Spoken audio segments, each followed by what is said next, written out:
प्रणवावहै तेजस्विनावधीतमस्तु मा विद्विषावहै। ॐ शान्ति शान्ति शान्तिः। We take up another piece of literature from this book today. It is not exactly a poem. It is a letter to the Earl of Chesterfield. We'll first listen to the letter. Letter to the Earl of Chesterfield. To the Right Honourable the Earl of Chesterfield, February 7, 1755. My Lord, I have been lately informed by the proprietor of the World that 2 papers in which my dictionary is recommended to the public were written by your Lordship. To be so distinguished is an honour, which, being very little accustomed to favours from the great, I know not well how to receive or in what terms to acknowledge. When, upon some slight encouragement, I first visited your Lordship, I was overpowered like the rest of mankind by the enchantment of your address, and could not forbear to wish that I might boast myself le vainqueur du vainqueur de la terre, that I might obtain that regard for which I saw the world contending. But I found my attendants so little encouraged that neither pride nor modesty would suffer me to continue it. When I had once addressed your Lordship in public, I had exhausted all the art of pleasing which a retired and uncourtly scholar can possess. I had done all that I could, and no man is well pleased to have his all neglected, be it ever so little.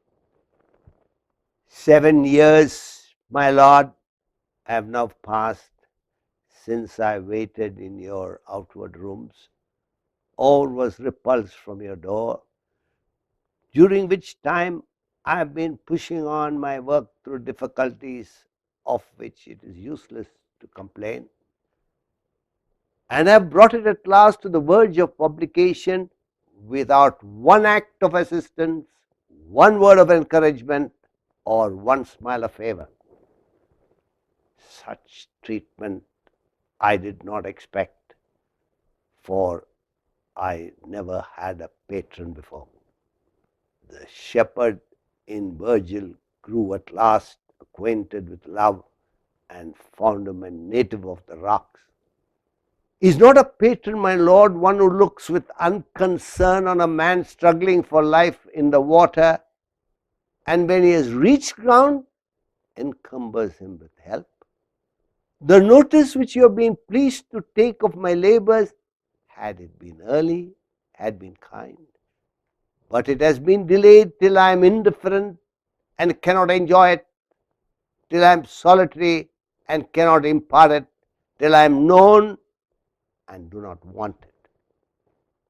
I hope it is no very cynical asperity not to confess obligations where no benefit has been received, or to be unwilling that the public should consider me as owing to a patron which Providence has enabled me to do for myself.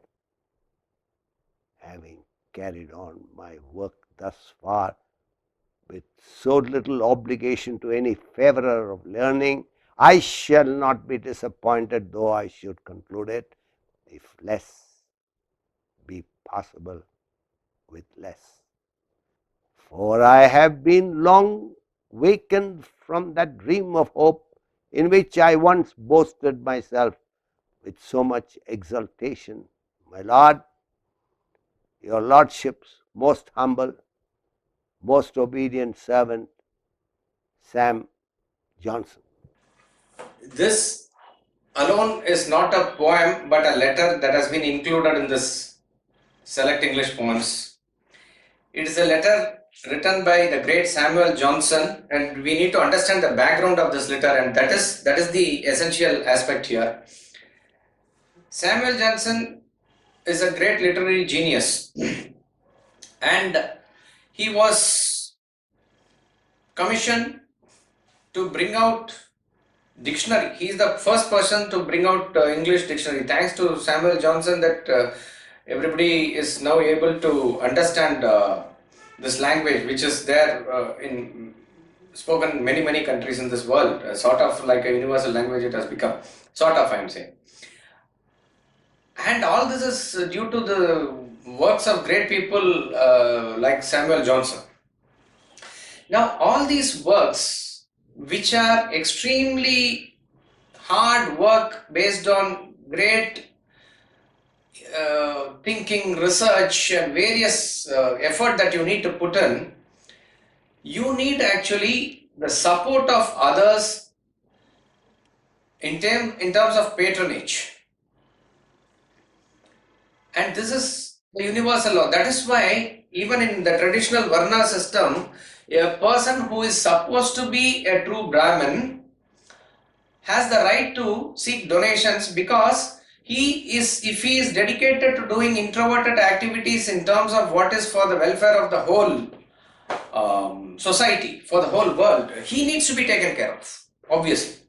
Forget about even a Brahmin, a person who is doing a scientific research, a person who is like a poet, because these are things that does not come with trying and hard work. That momentary inspiration and other thing comes because of a great tapas from inside. And such people need to be generally taken care of in terms of their basic needs, and if that is not there, and that is how it is designed. That is how it is designed. One who is doing extroverted activities, work, earning money, all these things, it is his obligation to support those who are given the talent, like what Milton said in the previous poem, that the talent is there within him. If he is not given the proper and conducive atmosphere, the loss is just not his, the loss is of the entire societies, the entire this thing. So there have been patrons, and that is why you will find even in India, kings we used to encourage poets. In Bhojaraja's kingdom, there were great poets were there, like that, Krishna Deva Raya's court, and these people encourage scholars, poets, and because if they are able to take care of the basic needs, then their talent and their brains and their thinking is available at a higher level. Otherwise, if they have to make both the ends meet and their work is only going to do for that, that is not really fair, and eventually it affects everybody. That is why even in the modern context, when you see that great Swami Chinmayananda is there, our Swamiji is there, various gurus are there, they must be left alone to read, research, write, speak and inspire public. That is what they are supposed to do. If he has to run from pillar to post to collect funds and build the mission and build this thing, then you will not get the full output of that Swamiji or Swami Chinmayananda or any great master for that matter.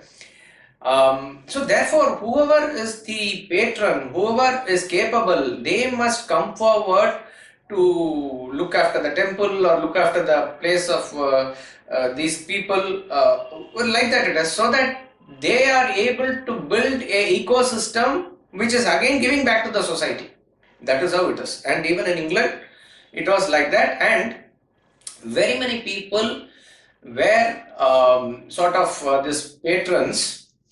But in turn, when they give the resources and other things for such persons to do their research or write poetry or whatever they are supposed to do, they have to dedicate the entire work to them. This is like an unwritten rule that was in those days.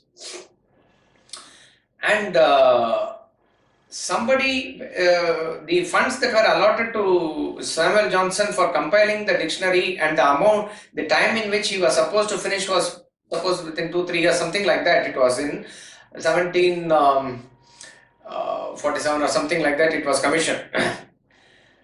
And then somebody suggested, this Earl of Chesterfield is there, he is also like one of the patrons, you must approach him, he will be definitely willing to help you, and with his resources the work can be done faster and you will have much more comfort, like that they had recommended. And he was happy to take the help of the Earl of Chesterfield. And that Earl was a very smooth talking and a nice way he encouraged Samuel Johnson when he met him first. He said, don't worry, I am there, you carry on with the work, I will provide everything like that and all. And probably it might be expected that this dictionary that is being produced is oblated to him or something like that also, which is also fine. I mean, that is nothing wrong. When I say nothing wrong, it is at a different level that he operates, which is also okay. As long as he had been true to his words and did whatever he was supposed to do. Even in fact, selfishly, if he is getting name, fame, doesn't matter. At least the public is getting a dictionary. At least that is being produced for the sake of the literary world or for people at large. He might have done that. He should have done that. And he had the resources. He belonged to that category. And therefore, he was supposed to do. But what happened was, after that initial talking with Samuel Johnson, the Earl did not do anything as per what he said.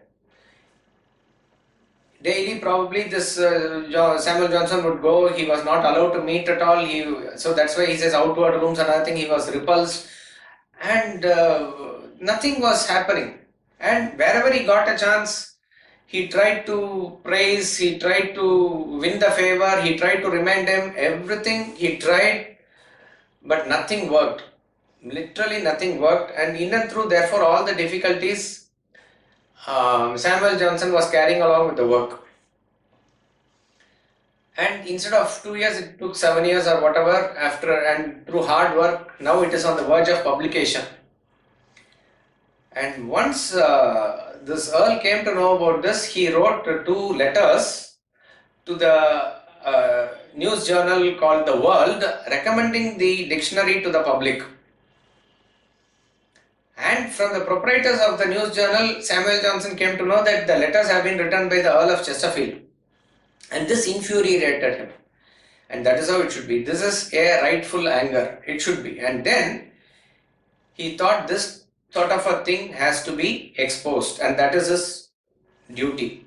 See, it might be born out of his passion and emotion, which is understandable. But this needs to be done. For the sake of the society, for the sake of the world, this needs to be done. He needs to be exposed. So he writes a scathing letter, and then he makes that letter public also. And that is this famous letter to the Earl of Chesterfield. This revolutionized or made drastic changes in the literary world and in England in that point of time as to how patronage was to be looked. It is said that this letter is glorified as declaration of independence. In other words, those who are doing great work like this, they were not independent. They have to sort of do their work for the sake of the patron, and the patron will take care of their basic needs. Like that it was. But here all the shackles were broken, and as though there was no need for the patron, or his role is very limited or anything into the overall scheme of things. That way a great independence was given to such people who are doing this type of great work. So this particular letter, which we read even after more than 250 years, is considered as a declaration of independence on behalf of all the literary genius at that point of time. It is still valued treasure to the English literature. And you will see the tone of Samuel Johnson throughout this letter, how sarcastically he begins and slowly builds up, and he sort of finishes him off throughout towards the end of the letter, like that it is. To the Right Honorable the Earl of Chesterfield. We are going to see maybe a couple of this thing later. This word, I am reminded of that, honorable, it's going to come in Mark Antony's oration. When he says honorable, actually he is meaning the opposite. But the king, earls, dukes, they are all addressed as honorable. Now also he is an honorable governor, honorable chief minister, like that it is. So to the Right Honorable the Earl of Chesterfield. February 7, 1755. How many years? 45 plus 21. 266 years. Like that it is. It's still holding a great value today. My Lord, I have been lately informed by the proprietor of the World. World is the newspaper or the news magazine. The two papers in which my dictionary is recommended to the public were written by your lordship. So I was informed like this. To be so distinguished, he is very sarcastically saying, to be so distinguished because Earl himself has mentioned me, like that. So to be so distinguished is an honor, which being very little accustomed to favors from the great, I know not how well to receive or in what terms to acknowledge. Since I do not have any experience of taking favors from the great people, I really do not know how to receive this honor from you. So very starting sentence itself is sort of what to say, is the Earl is clean bold, like that it is. Which very being very little accustomed, because I am not accustomed to taking favors from the great at all. I know not well how to receive or in what terms to acknowledge. Then he goes to the flashback as to what happened. When upon some slight encouragement, somebody had told him, and therefore he went to him. When upon some slight encouragement, I first visited your lordship, I was overpowered, like the rest of mankind, by the enchantment of your address. There are some people like this who has this capability and capacity that in the public they will talk very big like this. And the one who has sought and gone to help and you are meeting them for the first time, you are in awe of them. Like that it is. So it was the same feeling that I also had when I met you about 7 years back. Like the rest of the mankind, by the enchantment of your address, and could not forbear to wish that I might boast myself, le vainqueur du vainqueur de la terre. That means, in French it means, I am the conqueror of the world. When I came to you and I heard your address and I saw that encouragement from you, I thought it is done. The dictionary work is done. I am the conqueror of the world. That means everybody is under your control and you are helping me. Therefore, I felt that I am the conqueror of the world. That is what I felt. That I might obtain that regard for which I saw the world contending. Everybody was wanting to get that favor from you, but you have chosen me. And that was a great moment of honor and pride, I thought. And I had that, kick, that I had that feeling. But I found my attendants so little encouraged that neither pride nor modesty would suffer me to continue. Suffer means allow. Very interesting line. He says, neither pride nor modesty would suffer me to continue. Modesty is understandable, that he is in the position of the giver and I am in the position of the receiver as far as the patronage is concerned. So I have to be humble, I have to be modest. But how much modest? How much? So it has gone to such an extent that modesty will not want me to continue association with you. But why pride? Pride of doing this work. There's a great pride involved in bringing out the dictionary. It's a great work. It's a great noble job for the society, for the world itself. So at least for that sake I should continue, or at least from the position sake, modesty. No, I found my attendance so little encouraged that neither pride nor modesty would suffer me to continue it. When I had once addressed your lordship in public, I had exhausted all the art of pleasing which a retired and uncourtly scholar can possess. Very pitiable, very sorry you have to feel. It is just not words here. How much of feeling he had, you have to understand that you go out of the way and please a person, and what is known as the stuti and all you do because your project is dependent on them. This is how it happens. I mean, this is the factual reality of the world. He said, I had exhausted all the art of pleasing. Whatever, he himself is a great man of language, words, everything. And all the things he used on Earl of Chesterfield and everything got exhausted. And how a retired and uncourtly scholar can possess, a retired person who is dependent on somebody, or a person who is not having that culture, how low he will stoop to do. Like that I did. I had done all that I could. And no man is well pleased to have his all neglected, be it ever so little. You may think however small it is, but I did my best, completely I did everything. Nobody will be really happy to see that all their requests are neglected. So that was the feeling that I went through. So I did everything that I could. You may think it is big or small, I do not know, but all my resources were exhausted, and no man is well pleased to have his all neglected, be it ever so little. 7 years, my lord, have now passed since I waited in your outward rooms or was repulsed from your door, during which time I have been pushing on my work through difficulties of which it is useless to complain. See, either sometimes I was turned away politely, or I was asked to wait here, appointment, you come in, you wait here, he will come, he is in a meeting, or he will do, and inside what he does and all we do not know, but at the end they may not be able to meet at all, like that it is. How many times we also, experience this in small ways during our meetings with people and all. It is not a very easy feeling, but for a cause you need to do. But that is how.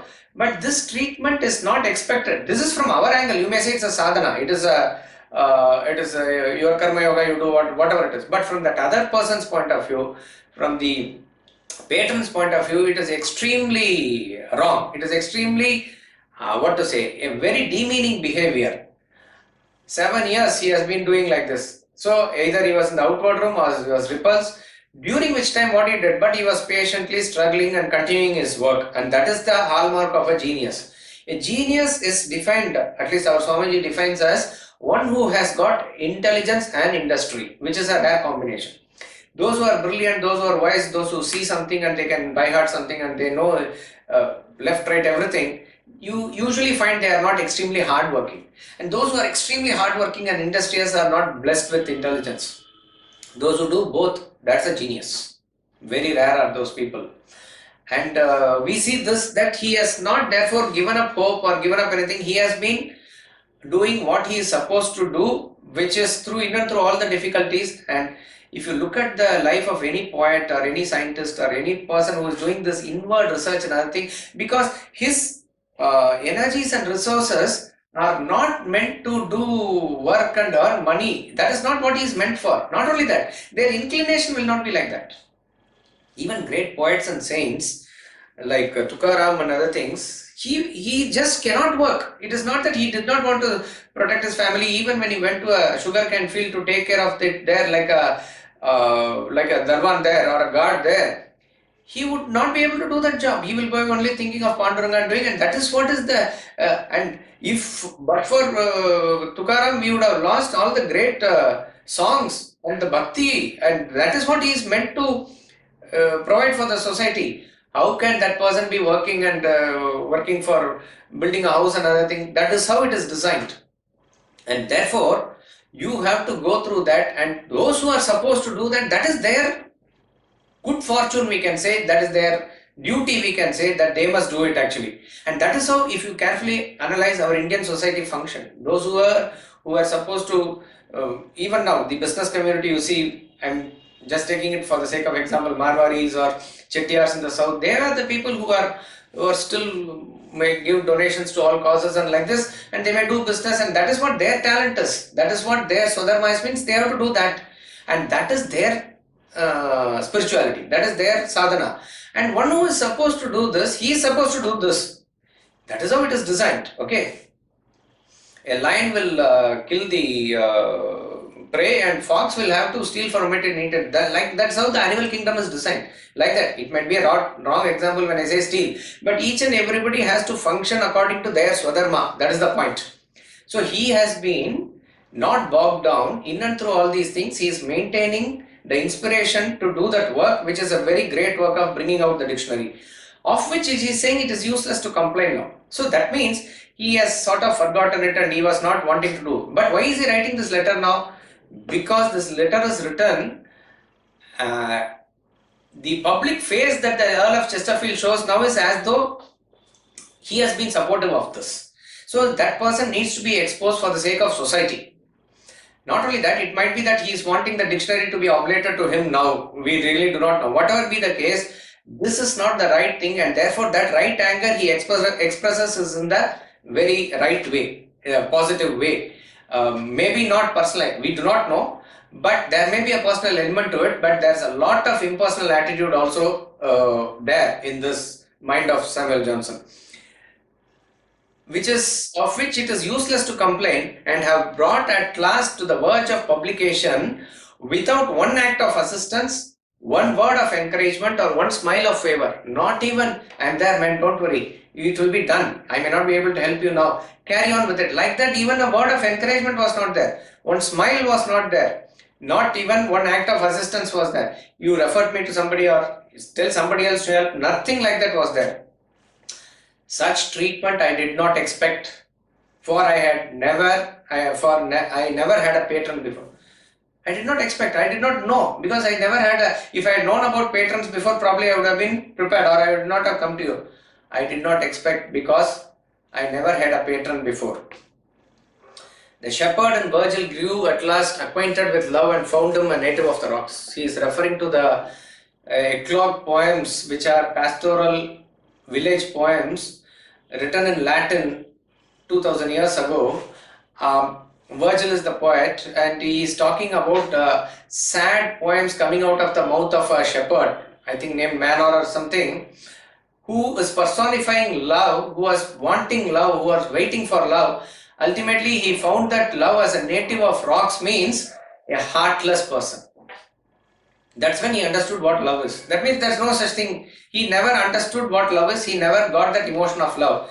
Exactly that same parallel he is saying now, that he was expecting that help. He was expecting that patronage. He was expecting that emotional connection to his work from this Earl, but he did not get that. So he is recalling that parallel. The shepherd and Virgil grew at last acquainted with love and found him a native of rocks. Now the tone changes, and he is stepping up the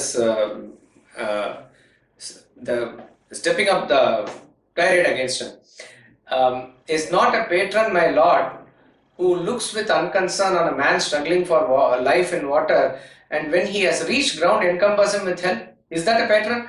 That in the struggling, when a man is struggling in the water, he is watching happily from the shore, and when he himself has struggled and come to shore, you go and embrace him and give him a towel or like that. Is that a patron? The notice which you had been pleased to take of my labors, had it been early, had been kind. If you had even just taken off my labor little early, it would have been really kind for me. But it has been delayed till I am indifferent. That is why in the Sattvic Dhanam also it says, Deshe Kale Patre. Whatever donation, whatever help you need to do, it has to be done at the right time, to the right person, in the right place. If it is not done, later you may give 10 times that money, but when he doesn't need it, what type of donation it is? It is no. When that he wants to now submit the exam fees, he is not having that. Now you give that 100 rupees at that point of time. That is the most valuable thing that you can do. So it has to be at the right place and at the right time. But it is completely delayed now, and this also is doing for the sake of maybe lip service. Okay. But it has been delayed till I am indifferent. Now I am not bothered about it, or I have completely taken my thoughts away from you. I am indifferent, and therefore I cannot enjoy it.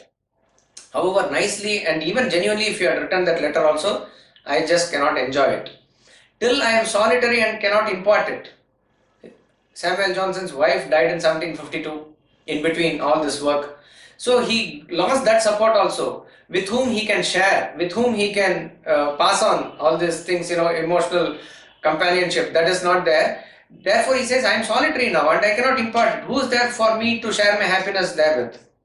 Till I am known and I do not need it. I don't want it now. I am known already. Your recommendation is not required now.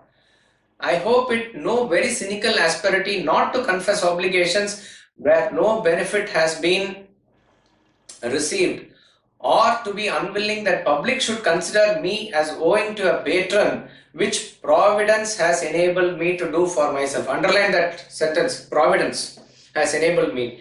So if you look at this letter from a personal angle, it is as though he is affected deeply and all the outpouring of his emotions is coming out, which may be true also. But in and through, he has not forgotten this. See, he says, I am not in any way obliged to thank you at all, because it is not a cynical asperity, it is not a pessimistic or rude or roughness that I am showing, because you just don't deserve it and I have not got anything. Why should I do it? Why at all? To all the things that are to be done has been done long back and nothing has come out of it. So why it should be done now? Not to confess obligations. That alone is not from the personal angle. You may say, why? Just say a thank you and get into all those things, man. You need not get into all this fight with him. No, it is not like that. People must understand where it is due, it has to be done, and why he says that is, who has helped him to do it? Providence. Which providence? See, that is what it is. There is a divinity that shapes our ends, says Shakespeare. Okay, instead of 2 years, it could have taken 5 years. It doesn't matter.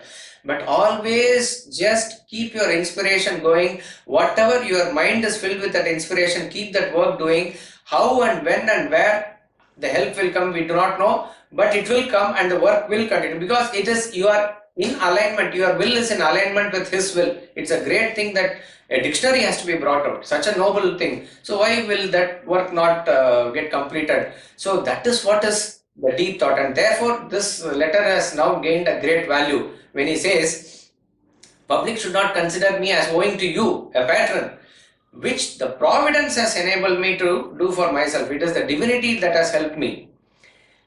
And then he concludes, having carried on my work thus far, with so little obligation to any favorer of learning, okay, I shall not be disappointed though I should conclude it, if less be possible with less. Again, underline this in like in poem, this is not given in italics, but these two are very inspiring for us in this, where he says, which providence has enabled me to do for myself, and then the next line is, if less be possible with less. This must be your attitude.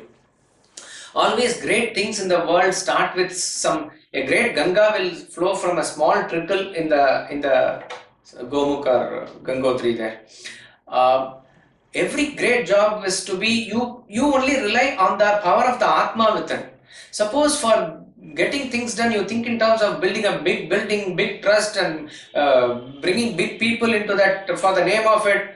I am not saying it is wrong or right, but if you do it without turning to the Atma within, that is not going to succeed at all. And you will go through all the problem that Samuel Johnson also went through. So, do not worry about always reformation, big things, from law has to change this. Always start from your near and dear and your surroundings and take that first few steps, small steps, and small things, let it be done. Even today when we talk about climate change warriors, and all these activists and all over the world, they are talking United Nations should go, this rule has to be, all those things will not work. And who got the Padma Shri this time? Timmakka from Karnataka, and I forgot another lady who is 105 years old from Tamil Nadu, Papamma. And what did they do throughout their life? They planted the trees around their village, that's all. And they must be the heroes. They are the real climate activists and environmentalists. What did they do? They planted small trees around their village, their roads, they nurtured it, and today it might be like a forest. All that was done. Who? Did they call any NGO? Did they ask for Padma Shri? Did they ask government to help? Nothing. They did their part. This is so inspiring if you understand this line. Do not, in grammarian's funeral also that line comes, this little man seeks the things to do, sees it and does it. That great man, that big man, I forgot. There he says, you see a small thing to do, you see it and do it, and that is what your hundreds will soon hit. If you are able to understand that from this angle, there's a great interpretation. If less be possible with less, just act on small things. You do your part, you do your notes, you study, and you teach a few people. How were the Upanishads passed on? Till today, how Upanishads are there? They did not build an auditorium, call all the people, we have to blast the whole world with this knowledge of Upanishads. No, 4 people were sitting in some banks of Ganga or Kaveri, and they were discussing Brahmavachara among themselves. That's all it is. It is small things, small inspirations, these things like this, a small academy here, a small thing there, that will eventually grow. See, whether it grows or not, that's not the concern. This is how the changes are made, this is how revolutions are being brought about, and you be satisfied in doing. That does not mean that you must not dream big or something. The spirit in you is very big, but your dependency is on the spirit itself, which is the Atma within. That is the greatest power, not on the external thing, divorced from the inner thing. If less be possible with less, why? for I have been long awakened from the dream of hope in which I once boasted myself with so much exultation. Again, he finishes with a great sarcasm. My Lord, your Lordship's most humble, most obedient servant, Samuel Johnson. Probably he tears apart Earl of Chesterfield like this.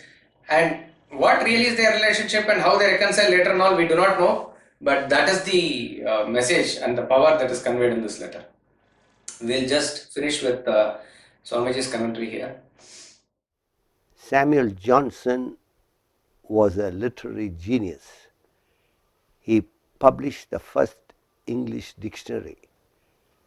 While preparing the dictionary, he was introduced to the Earl of Chesterfield to patronize its publication. The Earl offered to help, but for 7 years did nothing to support Johnson. However, Johnson managed to publish the dictionary on his own. Having heard of its publication, Chesterfield rushed articles to the newspaper The World, recommending the dictionary to the public. Johnson was humiliated by the Lord's indifference and vanity. It was then that he wrote this famous letter, a valuable contribution to English literature.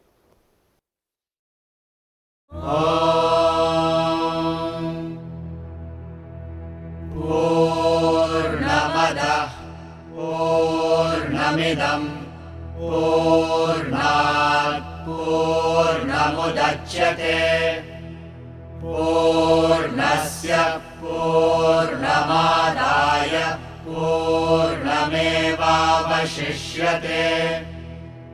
Om Shanti Shanti Shanti.